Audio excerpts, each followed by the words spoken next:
one-act play for children on human rights. 5 children who are members of their school's drama society meet in the afternoon to decide on a suitable play to be staged for the annual day function, barely a fortnight away. Even as they rack their brains, they can't seem to settle on anything. What happens next is surprising. List of characters in the play: Milan, aged 12 years; Hari, aged 12 years; Kareem, aged 11 years; Monica, aged 9 years. Scene 1. It is late afternoon, after school hours. There are 5 children sitting on a stage that is otherwise empty except for a few tables, chairs, and benches. Okay, Monica, you can go backstage now and work on the lights. You know what to do. Oh yes, Milton. Kareem and Sonia, are you sure you remember the dialogue? Yes. Yes, boss. How about you, Hari? Yeah, I remember it. Well, it's only a few lines, isn't it? The script needs to be developed further. But first, we need to see if it's going to work. Alright then. Kareem, go and take your seat. Sonia, pick up that spare and go and stand next to him. Monica, can we have the lights, please? Okay, action.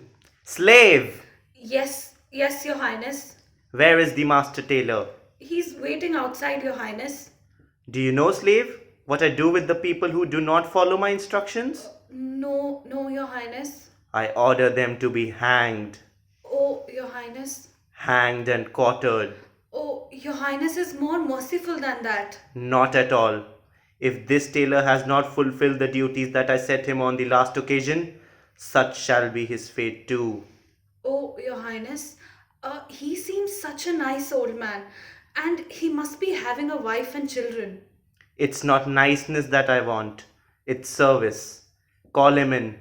He had better have some special material for me today, or else he's had it.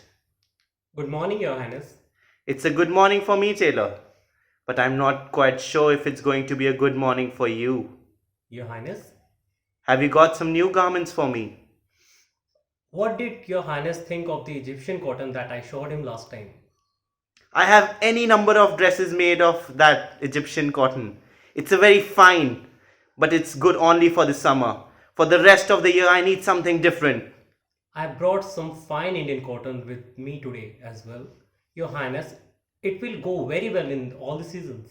The design looks pretty ordinary to me.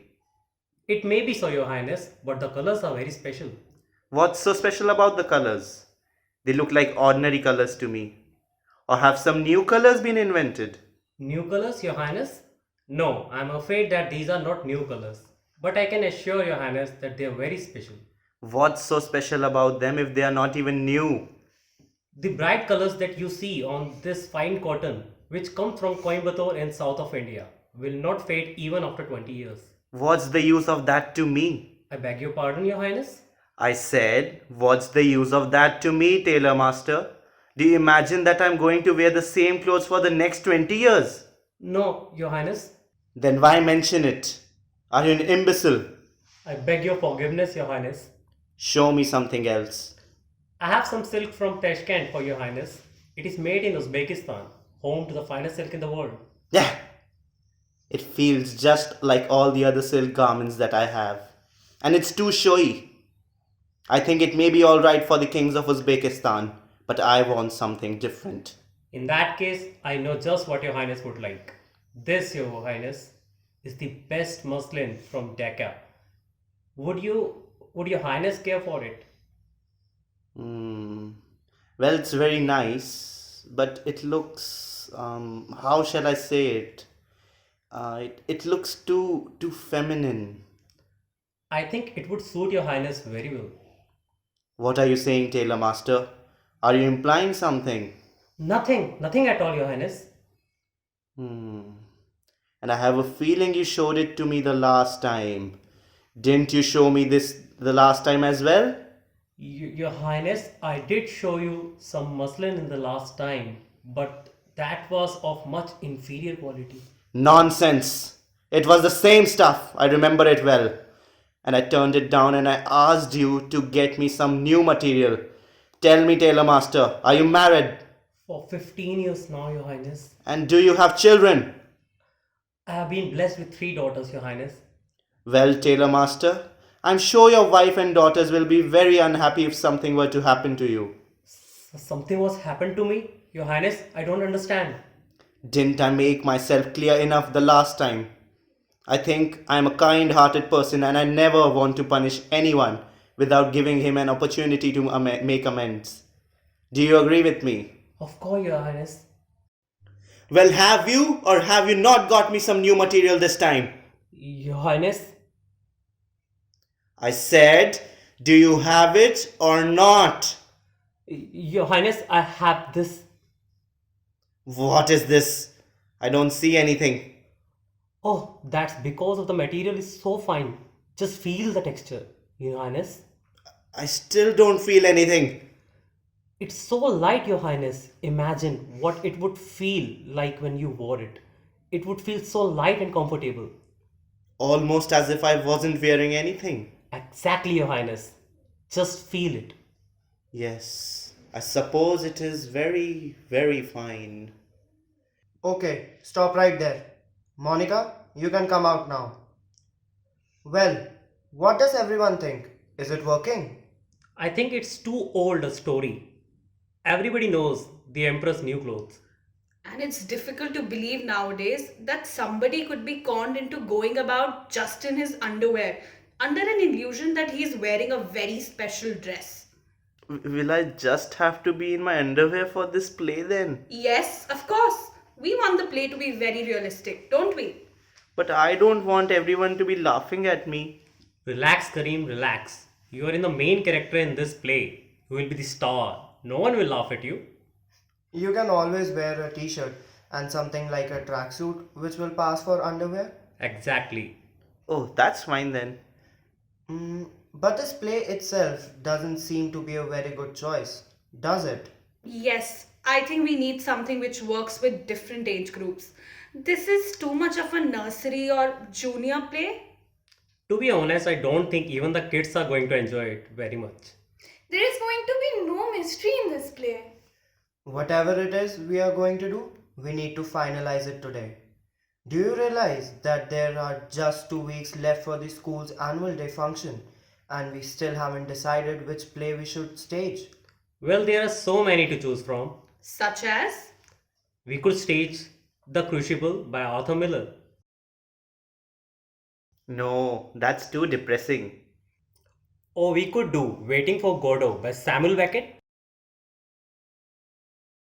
Oh, come on, Hari. That's even more depressing. I mean, that's a really depressing play. And all these plays are for adults. And on top of that, you can't make head or tail of them. Yeah, like Beckett's Endgame for instance. I couldn't understand it at all. Why do people write such depressing plays? So that people can have a good cry? Come on, Milan. People don't go to see a play in order to cry. Yes, they do. According to Aristotle, I think people go to see a play to purge their feelings. They cry their hearts out in the play and feel much better afterwards. There's a word for it. Let me think. Yes, it's called catharsis. That may be so, but it's not right to do a play in a school which is all weepy. I don't see why not. And I personally don't think there is anything wrong with adult plays. There's no point in staging a play unless everyone, or at least most people, can understand it. That's true. I suppose we could do Alice in Wonderland. No, we can't. It was done year before last. I remember it very well. It was the first play in school that I saw, and that's when I decided I wanted to join the drama society. Monica's right. We can't do a repeat performance so soon. I know what we can do. We can do one of the Shakespeare plays. Or we could do something by French playwright Racine. We could do a play by the Greeks. Something by Sophocles? No, we can't do any of those. Those are ancient. But they are timeless. That's true, but we need something more contemporary. We could do one of Rudyard Kipling's plays. Rudyard Kipling never wrote any plays. He did too. I haven't heard of them. Too bad for you. We could even adapt the Jungle Book and make it into a play. It's been done before. Yes, that's true. Where on earth would we get the costumes and masks from? We would need so many of them. It wouldn't be easy. Let's not forget that there isn't much time left. Why don't we write our own play? Do you think it's easy to write a play, Monica? It's not so difficult if you put your mind to it. It's never been done in school before. The school's drama society has never written a completely original script in all these years. Did you know that? That's a shame. What kind of a theatre group are we if we can't write a play on our own? Come on, let's try. Milan, we'll fall flat on our face. If it hasn't been done in all these years, it must have been there for a good reason. Namely, it's extremely difficult. Things can always change. We can set a. What's that word? A precedent. Yes, that's it. We can jolly well set a precedent. It's not so easy, friend. You're being too ambitious. Things don't change overnight. After all, we don't study the same subjects in class year after year. Physics, chemistry, geography, English language, history. If it was that simple, we would be learning astronomy and astrophysics. All the same, they could introduce a new subject tomorrow if they wanted to. Yes, like they introduced computer studies only a few years ago. We are going to be taught human rights from the next term onwards. They have already distributed material. Why teach human rights in school? We should just continue with moral science. No, I don't agree. The two are not the same at all. I think it's important to teach human rights. It's going to be just another boring subject. How boring or how interesting a subject is depends entirely on the way it is taught. I think no matter how good the teacher is, he won't be able to make it interesting. How can you say that?